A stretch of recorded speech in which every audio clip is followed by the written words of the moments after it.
Assalamualaikum warahmatullahi wabarakatuh. Salam sejahtera untuk kita semua. Sahabat YouTube, kembali lagi di Den Bagus Channel. Perjalanan kehidupan setelah kematian. Beberapa tahapan kehidupan setelah mati sejak pertama di alam kubur. Tiap-tiap yang hidup pasti akan merasakan mati, dan kematian bukan menjadi akhir dari segalanya. Sejatinya, kematian adalah awal dari mulanya episode baru di dalam kehidupan, tentunya kehidupan setelah mati. Bukanlah menjadi kemusnahan, melainkan suatu pembaharuan, serta menjadi perpindahan pada awal hidup sebenarnya. Mati merupakan suatu yang pasti untuk setiap makhluk yang bernyawa, seperti itulah dijelas dalam Al-Quran. Kehidupan yang dijalani di dunia hanyalah sebuah permainan dan tempat persinggahan sementara. Dalam dunia Islam, kita mempercayai adanya kehidupan setelah mati. Nah, di sini kami akan mengulas bagaimana kehidupan setelah mati. Berikut beberapa tahap kehidupan setelah mati menurut Islam.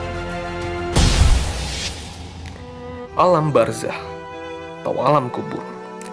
Kehidupan setelah mati menurut Islam, yang pertama adalah alam kubur.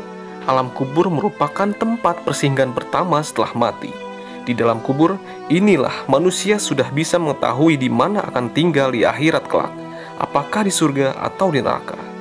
Setelah manusia memasuki alam kubur, ia akan ditanya oleh dua malaikat yang bernama Munkar dan Nakir. Malaikat itu menanyakan tentang siapa Tuhan si mayit, apa agamanya, apa kitab yang menjadi pedoman, dan siapa nabinya.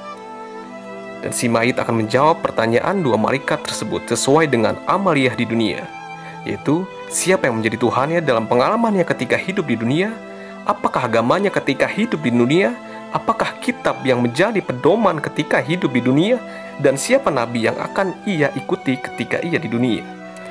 Semua pertanyaan itu akan dijawab sesuai dengan pengalamannya ketika hidup di dunia, sehingga tidak bisa direkayasa.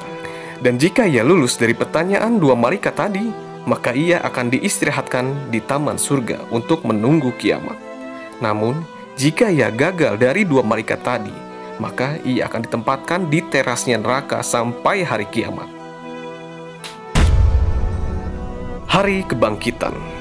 Hari kebangkitan adalah kehidupan setelah mati menurut Islam selanjutnya, yang akan dijalani setelah malaikat Israfil meniupkan sangkakalanya.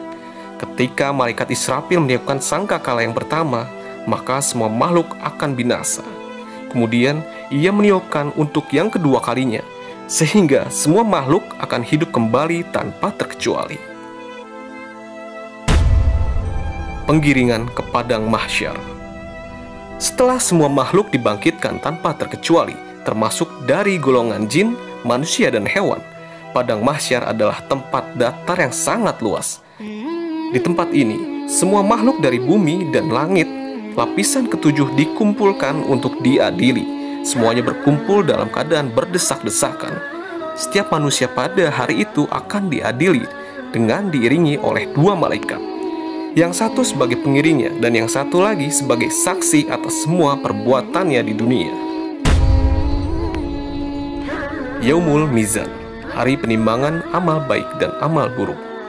Setelah semua makhluk terkumpul dalam padang mahsyar, tibalah saatnya untuk memperlihatkan buku catatan amal dari jin dan manusia. Amal mereka akan ditimbang dan dihitung, mana yang lebih banyak, amal baik atau amal buruk. Yaumul Hisab. Setelah menerima buku catatan, para jin dan manusia akan menjalani perhitungan amalnya. Semua amal kebaikan sekecil apapun akan mendapat balasannya, dan sebaliknya, semua amal kejelekan sekecil apapun juga akan mendapat balasannya. Sesungguhnya kepada kamilah kembali mereka, kemudian sesungguhnya kewajiban kamilah menghisap mereka. Quran Surat Al-Ghashiyah ayat 25-26. Rasulullah Shallallahu Alaihi Wasallam sering mengucapkan doa di dalam sholat, Allahumma hasbini hisaban yasiro. Ya Allah, hisablah diriku dengan hisab yang mudah. Melintasi jembatan yang lurus, Sirotol Mustaqim. Setelah melalui proses hisab, semua manusia akan melewati jembatan yang lurus atau yang biasa disebut dengan Sirotol Mustaqim. Dalam melintasi jembatan ini, Proses hisab yang sebelumnya dijalani sangat menentukan nasib manusia. Untuk orang dengan kondisi yang sangat buruk, jembatan ini akan menjadi sangat kecil, hingga disebutkan ukurannya sekecil rambut dibagi 7 dan tajamnya melebihi samurai. Sebaliknya, untuk orang dengan amalan baik banyak, ia akan melewati dengan tenang. Ada yang secepat kilat, ada yang menunggang onta, kambing atau sapi dari hasil kurban yang ketika di dunia. Neraka. Neraka adalah tempat bagi semua orang yang memiliki dosa, baik itu muslim atau kafir. Disebutkan di dalam kitab suci Al-Quran bahwa terdapat 7 tingkatan neraka. Golongan yang dimaksud adalah orang-orang kafir, munafik, dan setan. Jarak antar satu pintu dengan pintu lainnya adalah 500 tahun dan 700 tahun perjalanan. Dan setiap pintu ada azab yang berlipat ganda. Surga. Orang-orang solih yang berhasil melewati Shiratal Mustaqim, ia ditempatkan di surga atas rahmat Allah. Semua orang muslim kelak ditempatkan di surga meskipun ia memiliki dosa.